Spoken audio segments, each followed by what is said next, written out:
नमस्कार, आप देख रहे हैं आंकड़े हमारे फैसला आपका और मैं हूं आपके साथ सुमित झा। बांग्लादेश के मोहम्मद यूनुस की अंतरिम सरकार की पाकिस्तान के साथ दोस्ती बढ़ रही है। बांग्लादेश और पाकिस्तान तेजी से एक दूसरे के साथ रक्षा संबंधों में विस्तार कर रहे हैं। अब मोहम्मद यूनुस ने बांग्लादेश की सेना के एक हाई रैंक के अधिकारी को पाकिस्तान के दौरे पर भेजा है। बांग्लादेश के lieutenant general SM Kamrul Hasan ने 14 जनवरी को पाकिस्तानी सेना प्रमुख जनरल आसिम मुनीर से रावलपिंडी में मुलाकात की है। खबरों के मुताबिक दोनों देशों ने एक दूसरे के साथ रक्षा संबंधों को मजबूत बनाने पर जोर दिया। द्विपक्षीय सैन्य सहयोग को बढ़ाने के लिए नए रास्ते तलाशने को लेकर बातचीत हुई। पाकिस्तान के सेना प्रमुख जनरल असीम मुनीर के साथ मुलाकात के दौरान बांग्लादेशी लेफ्टिनेंट जनरल कमरून हसन ने पाकिस्तानी सेना की तारीफ की, जो एक ऐसा कदम था जिसकी कुछ समय पहले तक बांग्लादेश में कोई कल्पना भी नहीं कर सकता था। और आज भी बांग्लादेश के लोग पाकिस्तानी सेना के अत्याचारों को भूले नहीं, लेकिन आज उसी पाकिस्तानी सेना की गोद में जाकर बांग्लादेश की सेना बैठती हुई नजर आ रही है। आज उसी पाकिस्तानी सेना की तारीफ बांग्लादेश सेना के लेफ्टिनेंट जनरल कर रहे हैं। तो आज इसी पर सर्वे और तमाम जो मेहमान हैं वो भी हमारे साथ जुड़ेंगे। लेकिन हमने जो सर्वे में पहला सवाल पूछा, सबसे पहले आपको उसकी रिपोर्ट दिखाते हैं। पहला सवाल, बांग्लादेश की सेना के लेफ्टिनेंट जनरल की पाकिस्तान के आर्मी चीफ से मुलाकात को आप कैसे देखते हैं? ये सवाल हमने पूछा और इसमें विकल्प जो हमने दिए, भारत के खिलाफ साजिश है, 35% लोगों ने कहा कि भारत के खिलाफ साजिश है, 22% लोगों ने कहा आतंकी हमलों की प्लानिंग है, 34% लोगों ने कहा रक्षा संबंध मजबूत करना मकसद है, 9% लोगों ने कहा कह नहीं सकते। दूसरा सवाल हमने पूछा, क्या बांग्लादेश की कट्टरपंथी यूनुस सरकार 1971 के पाकिस्तानी सेना के अत्याचारों को भूल गई है? 69% लोगों ने कहा हां, 26% लोगों ने कहा नहीं, 5% लोगों ने कहा कह नहीं सकते। यकीनन भूल गई है। यकीनन मोहम्मद यूनुस को ये याद नहीं है कि यही वो पाकिस्तानी सेना है जिसने ऑपरेशन सर्च लाइट के तहत लाखों, जी हाँ, 1-2 नहीं, 1000 नहीं, लाखों की संख्या में नरसंहार किया था, महिलाओं के साथ रेप किया था। आज उसी पाकिस्तानी सेना के साथ गलबहियां की जा रही है। दो मेहमान हमारे साथ जुड़े हुए हैं, ग्रुप कैप्टन UK देवनाथ जी और AK मिश्रा साहब, वरिष्ठ पत्रकार। सबसे पहले देवनाथ जी, आपसे के पास से आऊंगा। जो हमने सवाल पूछा दर्शकों से, यही सवाल आपसे भी, आपको क्या लगता है, ये भारत के खिलाफ एक बड़ी और गहरी साजिश की प्लानिंग है? इस मुलाकात को हम ऐसे देखें, या फिर दोनों देश के बीच बढ़ती नजदीकी का एक बड़ा उदाहरण जिससे भारत को चिंतित होना चाहिए?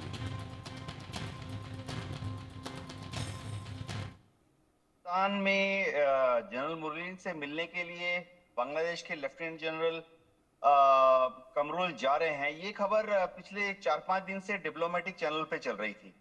और उस दौरान भारत सरकार ने बांग्लादेश के जो हमारे एम्बेसडर हैं, उनसे, हाई कमिश्नर हैं, उनसे जरा दरख्वास्त की थी कि इसका पर्पस क्या हो सकता है।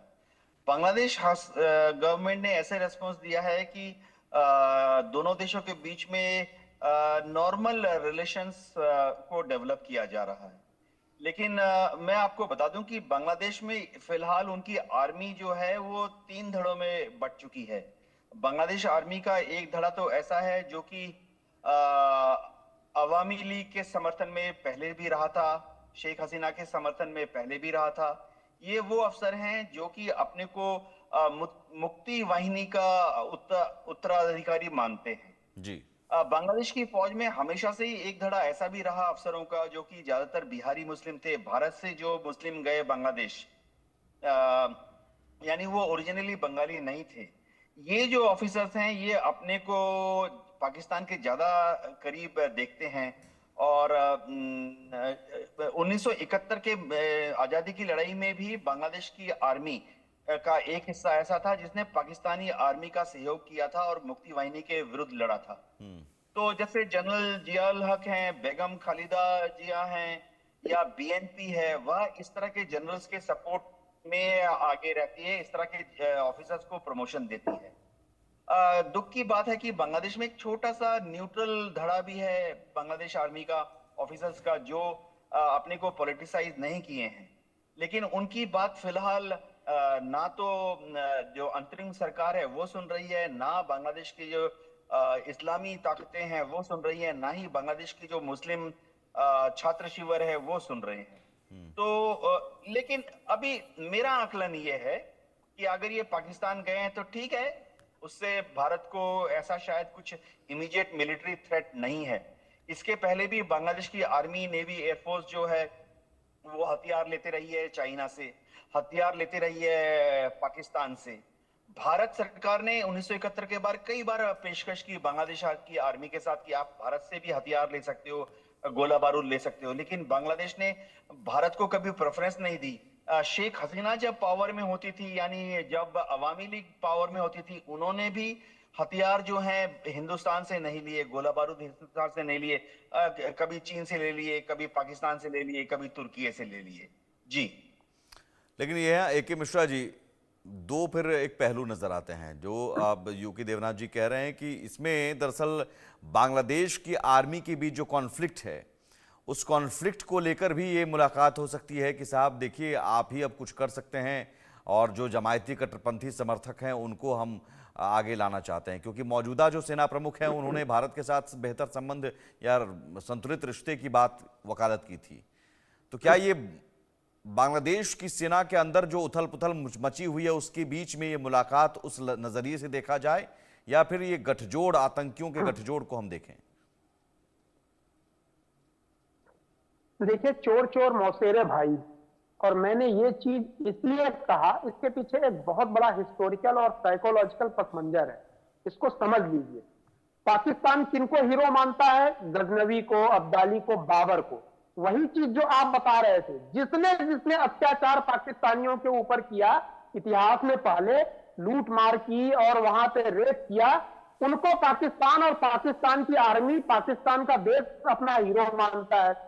चोर चोर मौसेरे भाई कैसे हुए? यही चीज अब बांग्लादेश में जो उस जहनीत के लोग हैं, दुर्भाग्य से अपने देश में भी बहुत सारे ऐसे लोग हैं, तो उनको भी रखिए कि वो भी इसी भाई है, चोर चोर मौसेरे भाई। तो बांग्लादेश अब क्यों ऑल ऑफ सडन अपनी आइडियोलॉजी के खिलाफ उन लोगों को हीरो मानने लगा है, पाकिस्तान को, कि आप ही हमारी मदद कर सकते हो, उनके कदमों में गया। पाकिस्तान ने अभी हाल ही में 40-50 साल पहले वहां की महिलाओं के साथ दुष्कर्म किया, ये डॉक्यूमेंटेड फैक्ट है, मारपीट की लाशों का अंबार, और यहां तक पाकिस्तान की आर्मी ने बोला कि हम तुम्हारे नस्ल को बदल देंगे। इतना घृणित काम किया।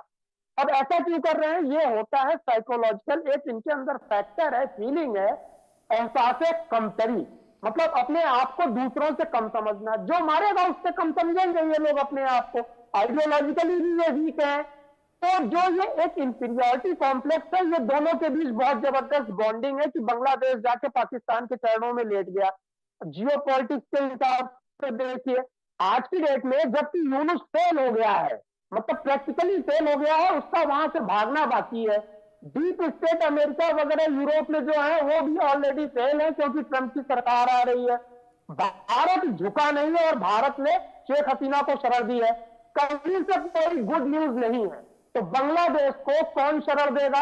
आज की डेट में चाइना, अमेरिका, यूरोप या कोई और देश जो खुद मुख्तार देश है, जिसके अंदर एक डिग्निटी है, अगर वो यूनिक बांग्लादेश को सपोर्ट करना, आइडियोलॉजिकली भी अगर आप डिबेट में भी बोलते हैं, तो मतलब एक जिहादी को सपोर्ट करना, तो जिन्होंने खून पसीने की कमाई से अपनी ग्लोबल रेप बनाई है, जिन कंट्री में, चाहे यूएसए हो, चाहे रशिया हो, चाहे चाइना हो, वो अपने इस चीज को, अपने रेपों को एक जिहादी को सपोर्ट दे करके, क्यों नहीं कोई दूसरा देश मिलिट्री ट्रेनिंग दे रहा है, arms and ammunition, even financial support भी बंद होते जा रहे हैं उसके फेवर में, यूनुस के फेवर, यानी बांग्लादेश मतलब यूनुस के फेवर में स्टेटमेंट आने भी बंद हो गए। अपने देश में और पाकिस्तान में, अपने देश में भी ऐसे बहुत सारे लोग हैं जिनको एहसास कमतरी है, वो भी बाबर को और पाकिस्तान में जन्मे कितने लोगों को यहां बैठ के वहां पे यूरो मानते हैं। तो ये फैक्टर है, जियो पॉलिटिक्स, करंट सिचुएशन। भाई आटा तो हम दे रहे हैं, चावल, बांग्लादेश को चावल, और पाकिस्तान आटे की भीख मांग रहा है, चलो वो हम मानवता के कारण दे रहे हैं, लेकिन ट्रेनिंग वगैरह जिन्होंने आपके ऊपर अत्याचार किए, उनसे क्लोज रिलेशन बनाना एहसास कमतरी का मतलब उनको ये एहसास है, इंफीरियरिटी कॉम्प्लेक्स है, इसका एक पुराना इतिहास है साहब। जिन जिन ने अत्याचार किया उन्हीं को ये लोग अपना हीरो मानते हैं। लेकिन ये एक सारे बात है कि फैक्टर्स हैं। ये चंद जमायती और कट्टरपंथी समर्थक हैं जो सेना में हैं। जैसा कि देवनाथ जी ने कहा कि वहां पर अवामी लीग के समर्थक भी हैं सेना में, और ये एक धड़ा बटा हुआ है। लेकिन अभी चूंकि मोहम्मद यूनुस है। मैं उन लोगों के लिए बोल रहा हूँ।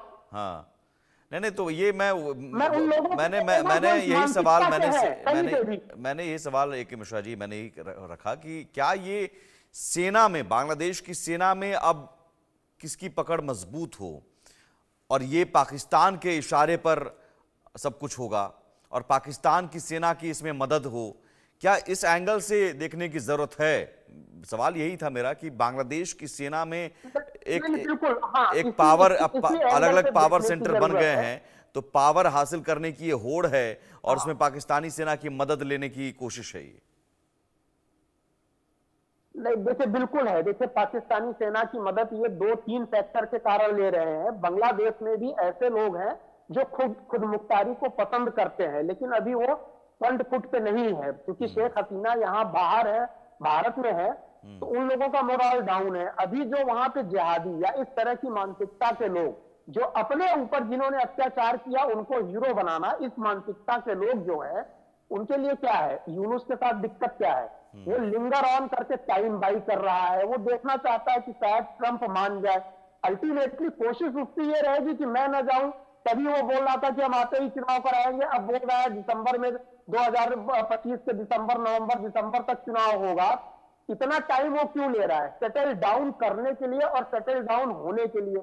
होल्ड तो अभी भी है, और अगर खुद मुख्तारी बांग्लादेश के लोगों के भीतर है जो इसका विरोध करते हैं, जो इस जहनीत के नहीं है, जो स्वतंत्र दिमाग से हैं, जो अपनी अस्मिता और अपने गौरव से जो है समझौता नहीं करते हैं, अब तक तो उनको शांतिपूर्ण तरीके से मार्च निकाल देना चाहिए था और यूनुस को मार के भगा देना चाहिए था।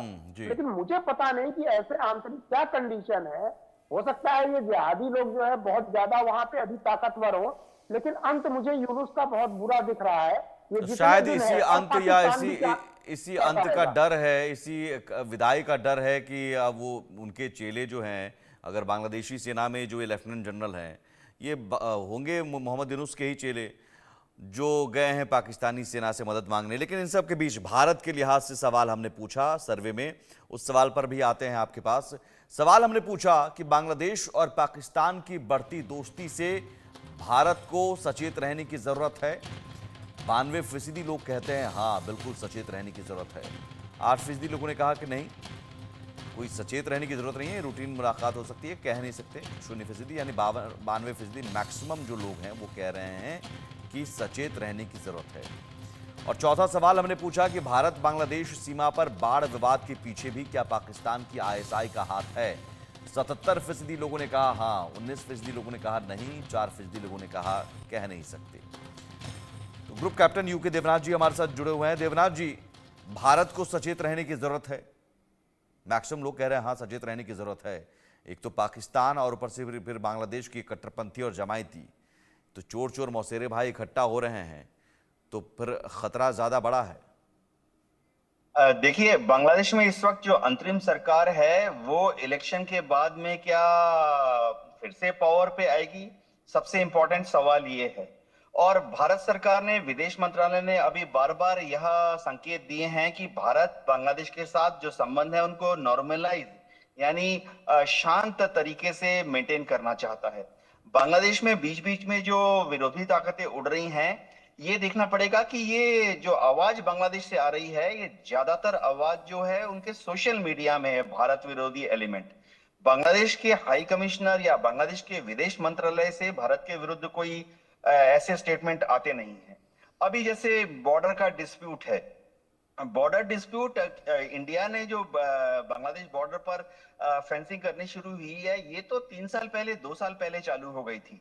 अब बांग्लादेश जो है वो जानता है कि इंटरनेशनल जो रूल है उसके मुताबिक जब तक कि वो फेंसिंग भारत की सीमा के अंदर है तब तक बांग्लादेश को कोई ऐतराज नहीं होना चाहिए। जैसे पाकिस्तान की सीमा के साथ भी जो फेंसिंग है, मैं दर्शकों को बता दूं कि सब जगह पे वो फेंसिंग भारत के बॉर्डर के अंदर है, 300 मीटर या 500 मीटर अंदर की तरफ है, भारत की तरफ है।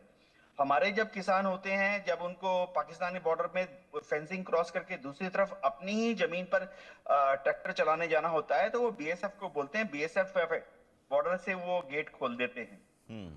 इस तरह से बांग्लादेश में दिक्कत ये आ रही है कि बांग्लादेश का सोशल मीडिया जो है वो इस वक्त एंटी इंडियन प्रोपेगेंडा में लगा हुआ है।